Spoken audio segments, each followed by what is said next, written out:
Hello and welcome.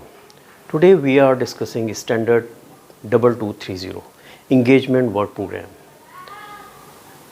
As per our customary practice, let's ask some interesting questions and understand what information this standard is giving us and get the answers to those questions as well. What to consider when developing the work program? The work program is based on what? How to avoid scope creep, how to develop an effective work program, what are the basis for designing each engagement procedure in the work program, what is the format of work programs, and how to demonstrate conformance with the standard 2240. If you're new to my videos, this is Tausif Mushtaq, an audit strategist, control specialist, and board advisor with over 2 decades of experience in governance, assurance, risk and controls, fraud examinations, and forensic reviews. The objective of my videos on audit and assurance series is to promote the internal audit profession in its basic spirit, whereby the internal auditors having a clear understanding of the standards and the international professional practices framework overall, so they can contribute to achieve the mission of internal audit. The mission of internal audit is defined by the Institute of Internal Auditors, which is to enhance and protect the organizational value by providing risk-based and objective assurance, advice, and insight. So the basic requirement of a standard 2240 engagement work program is that the internal auditors must develop and document work programs that achieve the engagement objectives. As per the Assurance Standard A1 of 2240, work programs must include the procedures for identifying, analyzing, evaluating, and documenting information during the engagement. The work program must be approved prior to its implementation and any adjustments approved promptly. As per the Consulting Standard C1 of 2240, work programs for consulting engagements may vary in form and content depending upon the nature of the engagement. So let's get the more explanation of these standards as per the implementation guide. Internal auditors begin with the clear and thorough understanding of the engagement's objectives and scope, as well as the key risks and controls in the area or process under review. Typically, they have a complete understanding of the resources available for the engagement. So before developing the engagement work program, the internal auditor may find it useful to consider many aspects of the upcoming engagement, which includes the appropriate sample size for testing and methodologies to be used, the risk register or risk matrix, and how it applies to the development of the work program, the scope of the engagement, how engagement objectives will be achieved, whether the necessary resources are available, judgment and conclusions made during the engagement's planning phase. So that means that reviewing the whole planning phase is very important to understand and develop then those work program. So as per implementation guide, what are the considerations for implementation? When developing the work program, the internal auditors generally consider the risk in the area or process under review. The work program is based on the engagement objectives and scope, and it typically includes resource deployment plans and describes the techniques and methodologies that will be used to conduct the engagement. For example, what should be the sampling techniques, which test to perform.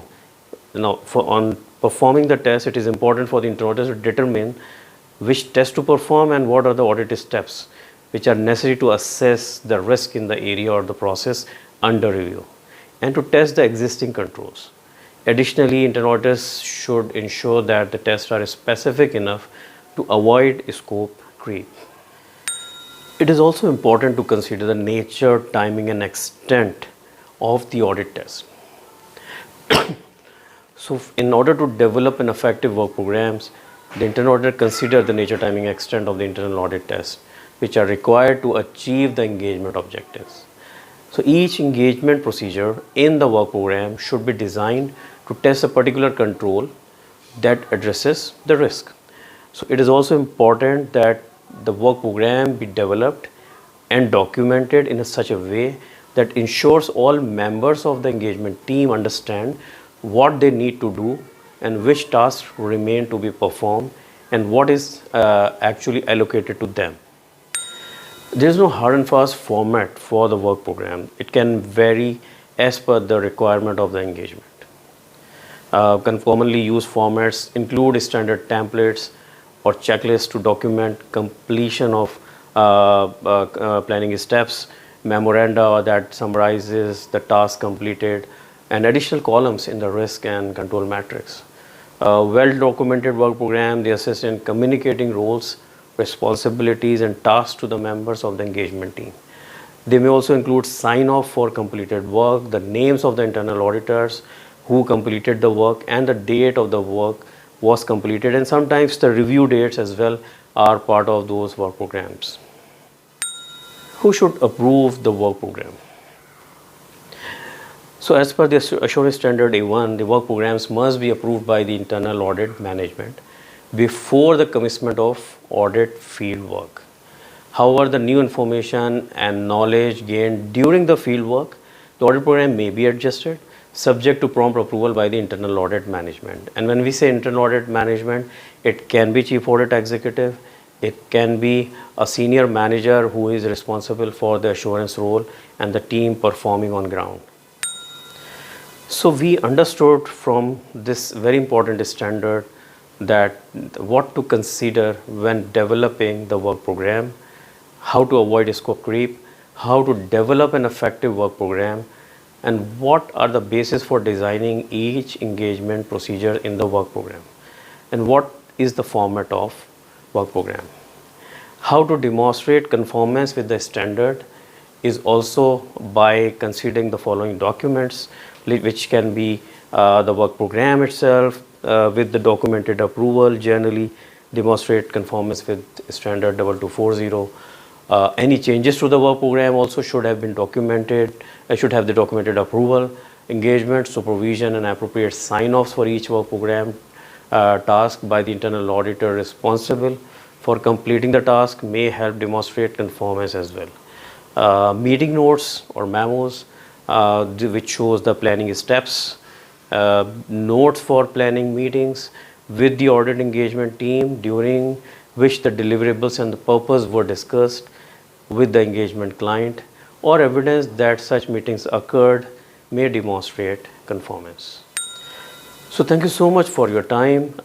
Please share my videos, like the videos, and also subscribe the channel so I will get your support in spreading this effort, and more students and the people in the fraternity will get benefit, and more professionals will learn from what is standards required, and we can deliver better audits in line with the standards.